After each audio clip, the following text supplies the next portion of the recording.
अस्सलाम वालेकुम दोस्तों, कैसे हैं आप। मैं उम्मीद करता हूँ आप सब दोस्त ठीक ठाक होंगे। दोस्तों, वीडियो बढ़ने से पहले आपको दरख्वास्त की जाती है, अगर आप मेरे चैनल पर नए हैं तो मेरे चैनल को सब्सक्राइब करें। अगर वीडियो अच्छी लगे लाइक और कमेंट कर दें। आप इस वीडियो पे आ गए हैं तो यकीन से कहता हूँ आप बुखार और खांसी की वजह से आए होंगे। सबसे पहले आपका सवाल होता है, बुखार में हमें खुराक का जायका क्यों नहीं महसूस होता। और आपका दूसरा सवाल ये होता है, बुखार की वजह से जिस्म गर्म क्यों होता है। बुखार की वजह से पूरे जिस्म में दर्द क्यों होता है। और नंबर 3 आपका सवाल जो होता है, गर्दन तोड़ बुखार का इलाज क्या है, इससे मौत हो सकती है। इन सारे सवालों का जवाब मैं आपको इस वीडियो में देने वाला हूँ। अगर मेरी वीडियो अच्छी लगे तो प्लीज दूसरी बार आपको कह रहा हूँ, मेरे चैनल को सब्सक्राइब करें और लाइक करें। अगर वीडियो अच्छी लगे तो अच्छा सा कमेंट कर दें। आपके पहले सवाल का जवाब है, आपका सवाल जो था आपको मैं रिपीट करता हूँ, बुखार में हमें खुराक का जायका क्यों नहीं महसूस होता। अब इसका मैं आपको बताता हूँ।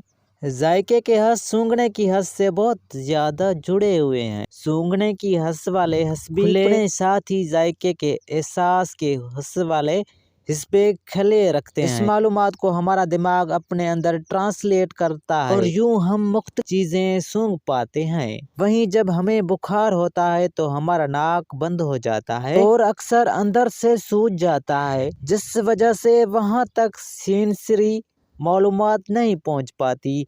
इसलिए जब हमें बुखार होता है तो जायका आना बंद हो जाता है। इस तरह बुखार की वजह से हमारा मुंह सूख जाता है और पानी की कमी की वजह से हमारा मुंह जायके के वो सिग्नल नहीं ले सकता जिनको वो नॉर्मल हालात में लेता था। इसलिए खुराक का जायका बदला हुआ लगता है। नंबर 2 आपका सवाल था, बुखार की वजह से जिस्म गर्म क्यों होता है और बुखार की वजह से पूरे जिस्म में दर्द क्यों होता है। बुखार में इस वजह से इंसान गर्म होता है कि जब जरासीम जिस्म में दाखिल हो जाए और ये जरासीम नंबर में 100 से कम हो जाते हैं तो खून के सफेद नलियों में फौज जैसा निजाम होता है जो हर वक्त जिस्म का दिफा करता है। इस निजाम को फौज के नाम टी लेम्फोसाइट और बी लेम्फोसाइट और मजीद एजोनोफिल, एसनोफिल और मेनोसाइट हैं। इसमें हर एक फौजी 100 तक जरासीम खा सकते हैं। जब जरासीम कंट्रोल से बाहर हो जाए तो ये निजाम दिमागी निजाम को मैसेज भेजता है कि खून की सर्कुलेटरी निजाम तेज करो। जब ये निज़ाम तेज़ हो जाए तो खून रगों में तेज़ी के साथ हरकत कर रही है, तो रगों की दीवारों और खून के दरमियान रगड़ ज़्यादा हो जाए तो ज़्यादा रगड़ से ज़्यादा हरारत पैदा हो जाती है, तो फिर सारा गर्म हो जाए और फिर लोग कहते हैं तो बुखार है। बुखार बीमारी नहीं है, ये बीमारी की अलामत है। जब लेबोरेटरी में TLC का टेस्ट किया जाए तो इसमें TLC की कमी पेशी दिखाई देती है। TLC का मतलब टोटल लेकोसाइट काउंट है। नंबर 3 सवाल, इससे पहले मैं आपको बताता चलूं, मैं सारी बीमारियों की वीडियोस अपने YouTube चैनल पे रखता आया हूं।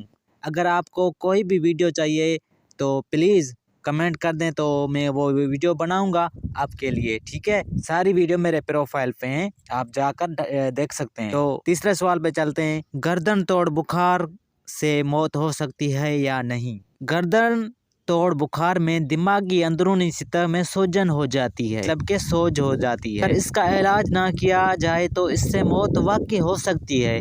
और इसके लिए क्या करना चाहिए, इससे बचने का तरीका सिर्फ हिफाजती टीके हैं। आप टीके लगवाएं और बहुत सारा अपना ध्यान रखें। तो मिलेंगे अगली वीडियो में। अल्लाह हाफिज।